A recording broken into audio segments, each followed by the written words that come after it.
Hello my friends and welcome back. Thank you very much for being with me again today. Yesterday I posted a video with that bombardment or whatever it was, explosion at the Russian military airfield in Crimea, and I was talking about who's gonna be claiming responsibility. And I said that the Russians have two options. One, to say, yeah, it was the Ukrainians, we're gonna bomb the out of them, or no, it wasn't the Ukrainians, because if they don't bomb the out of Ukraine, because if they say yes, it was the Ukrainian military, that means it was a failure in their defense apparatus, so that's not good. So then they would say no, it was not that. So it depends on whatever they want to pick.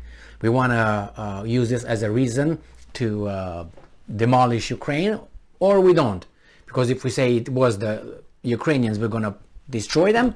But if that means we suck at defending our airfields, military airfields, that doesn't look good. Now the Ukrainians are like a cat who ate a canary, staying over there, and it was not us. Burp. That's how it is. So the Ukrainians are like, no, we don't claim responsibility, and then someone, yes, it was us who did it.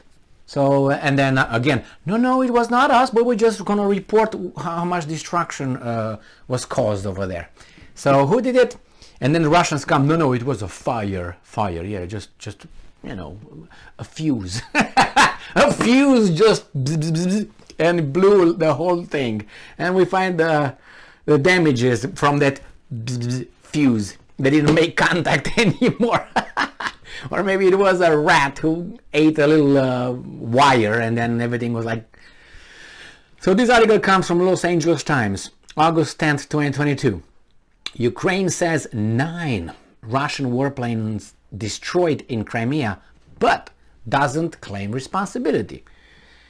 Ukraine could claim responsibility and say, see how good we are, but they think and then we're gonna get it, which, as I said, this is a controlled war.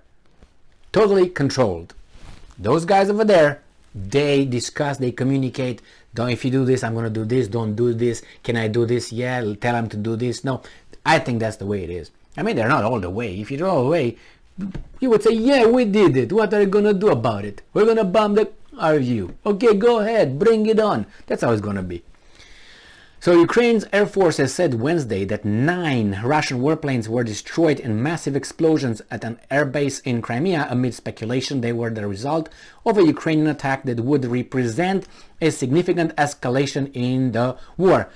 What do you mean? I just made a video a minute ago about the Major General of Ukraine claiming that in order to liberate Crimea, which is a necessity, we have to destroy the Crimean bridge, the Kerch bridge. So remember, little steps, that's how. Now they want to destroy that one. But remember what Medvedev said. If they're going to do that, we're going to squash them. All right, let's see. Are they going to just use that little, how do you call it, briefcase, pack in the buttons and click, and then they show their eye over there, the pupil, so they see it's Putin. We'll find out, man. We'll find out. So, Russia denied any aircraft were damaged in Tuesday's blasts, or that any attack took place at all. It was a beautiful day in Crimea. People went on the beach and all that. Ukrainian officials have stopped short of publicly claiming responsibility for their explosions, while poking fun at Russia's explanation that munitions at the Saki air base caught fire and blew up, and also underscoring the importance of the peninsula that Moscow annexed 8 years ago, I should add, through a referendum. Like Kosovo. In the nightly video addressed several hours after the blast, President Volodymyr Zelensky vowed to retake the peninsula, saying that, and I'm quoting, this Russian war against Ukraine and against all of free Europe began with Crimea and must end with Crimea. It's liberation, yes. All right. You think so? It didn't start with Crimea. It started with 2008. I mentioned that before. 2008, when NATO said, oh, we're going to allow Ukraine to be members one day of NATO. And Putin was like, huh? What? Huh? That's how it happened. That's when it started. And then we go to 2014 with the coup d'etat over there in Kiev by outside the sponsors and all that. So, and then it goes on and on and on. But nevertheless, these people like to pick, the issue, pick and choose, ignore these facts, because those facts will play against their facts. So yeah, I take this, I take this, I take this, and always, not always, but they try to leave the context out. And the context matters a lot, because you might act as a reaction due to something, to a context with an issue that just, made you act, pushed you into acting. But I understand what this guy is saying, so he has to. On Wednesday, Russian authorities sought to downplay the blast, saying all hotels and beaches were unaffected on the peninsula, which is popular tourist destination for many Russians. The explosions, which killed one person and wounded 13, sent tourists fleeing in panic and blah blah blah. Okay, Russian warplanes have used Saki to strike areas in Ukraine's south at short notice, and Ukrainian social networks were abuzz with speculation that Ukraine fired long-range missiles hit the base. Not only, it could be a, sabotage. Saboteurs, pam pam pam, boom, and that's it. Not the fuse, not the rat, not the temperature or whatever. So they talk about maybe it was a HIMARS, because they have a range of 50 miles. So it could be that, and they try to hit the strategic bridge and other key targets in Russian occupied territories. Just use that for the Kerch bridge and you're gonna get it. Yeah, but they will, because these guys here, tell them that they will support them all the way. It's unbelievable statements. I'll make a video about that, how these guys here, our handlers, they say we're gonna support Ukraine all the way. What does that mean? We're in it. As I said, controlled war.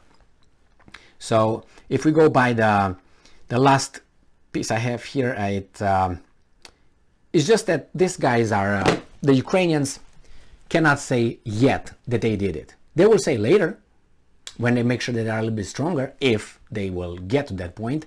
But as I stated, 9 airplanes right now.